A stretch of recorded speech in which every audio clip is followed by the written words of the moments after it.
Well, good afternoon to you from the Space Shuttle Flight Control Room here in Mission Control, Houston. I'm Josh Byerly with NASA Public Affairs. I'm standing here next to Chris Edelen. He's been the Orbit 2 flight director that we've worked with for the last, I guess, we're more than halfway through this mission, aren't we? Yes, we are. All right, so let's talk about, Chris, how's the mission been going so far, and obviously we have undocking tomorrow, so talk a little bit about how big of a day that is and what all's on tap for the team here. Okay, well, first of all, yes, it's been a very successful mission. We've installed the new MRM-1 module on the space station for the Russians. We've also replaced some spare batteries and brought up a spare high-gain KU band antenna. And tomorrow we do have undocking on plan for the crew during the afternoon. We've talked about it a lot here on NASA TV about, and Mike Serafin mentioned it today during the mission status briefing, that, there's been a couple of snags with the orbiter boom sensor system cable and a couple of other challenges. There always are those kind of things that the team here has to address. But talk a bit about, as a flight director, how do you sort of coordinate the team here and how do you address those types of challenges that we have during these shuttle missions? Well, we have a lot of resources here with the team, and you're right, every mission has its glitches. In our case, on this flight, the big glitch was a cable that was bound that prevented the OBSS, the boom camera, from being able to aim at the orbiter's wings during the inspection. And again, the real resource we have here are the smart people that can come up with a plan to work around the failure, not only coming up with a plan to get the most inspection accomplished that we could on flight day 2, but also to fix the cable that was stuck during EVA 2. Now, one thing we have, I guess the biggest thing we have tomorrow is undocking, and Atlantis is going to say farewell to the station. Typically, this is done on Orbit 1, which is the first shift of the cruise day, but it's actually going to take place on our shift tomorrow. So talk a bit about, what kind of preparations are being made for us and the team here tomorrow to take care of that for the crew. Yes, the flight control team today, as part of our preparations planning for undocking tomorrow, we reviewed the trajectory, the lighting conditions, and the computer setup for the crew. And we discussed those matters with the crew and provided some messages for them to review this evening. So the team will be ready tomorrow when it's time to undock. Now, you started out as a station flight director, and now you're doing shuttle, which is actually two different things here at NASA. You have two different sort of training regimens you have to go through to become one or the other. So talk a bit about, how different is it, if you prefer one over the other, what are the differences between them? Well, they both have their challenges. Fundamentally, the job is fairly similar between the two in terms of the flight director being the leader of the team of flight controllers on the ground that are monitoring the vehicle and helping the crew work through their procedures and maintain safe systems and replanning their activities. But in the details, the station and the shuttle are fundamentally different type vehicles.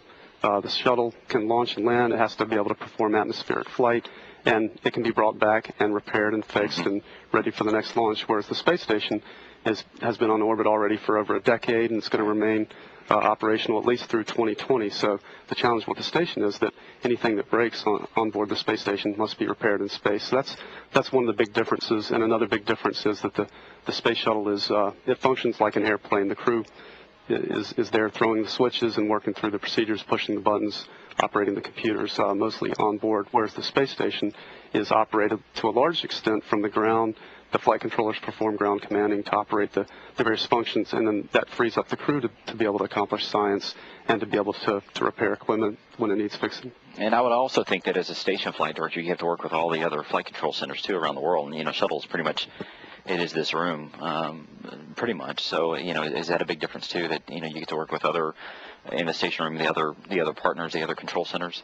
Yeah, that's very true. The space shuttle is very self-contained. Mostly work with this team here in Houston, as well as our engineering counterparts that assist us. And whereas the space station, you're right, we interface with the Russians in Moscow, the Europeans in their control center, as well as our payload operations center in Huntsville, and the Japanese as well. We've been taking a look back throughout this entire mission, back at Atlantis' career, 25 years, 32 different flights. Have you had a moment to kind of reflect back on the fact that this is most likely Atlantis' last flight, and you're a major part of it along with the rest of this team? Has that hit you yet? Well, we have reflected on it. I've reflected on it. The team and I have discussed it during quiet moments. But for the most part, when we're here, we're focusing on getting the mission done right and watching over the vehicle. Now, where did you go to school? How did you get to NASA? I'm a Hokie. I went to Virginia Tech. Okay. What were you? Before you were flight director, what position did you serve here?